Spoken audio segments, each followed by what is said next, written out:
సనావుల్లా ఈరోజు అందులమైనటువంటి మేము చాలా కష్టాలు చాలా ఇబ్బందులు ఎదుర్కొంటున్నాము. ఈరోజు నెల్లూరు జిల్లాలో గత 3 సంవత్సరాల నుంచి కూడా బ్లాక్ నోటిఫికేషన్లు ఇంతవరకు విడుదల చేయలేదు. మేము పెద్ద పెద్ద చదువులు చదువుకున్నా కూడా ఇంకా ఏ ఉద్యోగం రాక కుటుంబం పైనే ఆధారపడి మేము జీవిస్తున్నాము.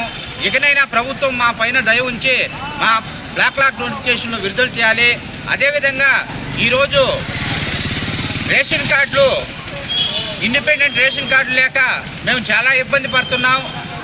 కుటుంబంతో సంబంధం లేకుండా మా వికలాంగులకు ఇండిపెండెంట్ రేషన్ కార్డు మంజూరు చేయాలి.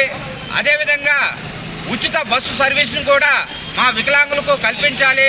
అదేవిధంగా నెల్లూరులో మారుమూల ప్రాంతంలో ఉన్నటువంటి వికలాంగుల ఏడీ ఆఫీస్ను మన నెల్లూరు నడిబొడ్డులో ఉన్నటువంటి జిల్లా కలెక్టర్ కార్యాలయం వద్దకు మార్చాలి.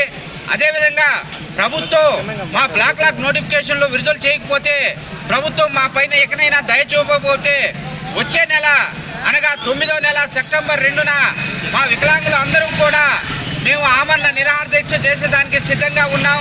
ఇకనైనా ప్రభుత్వం మా పైన దయ ఉంచి మాకు బ్లాక్ నోటిఫికేషన్లు విడుదల చేయాలని కోరుకుంటున్నాం.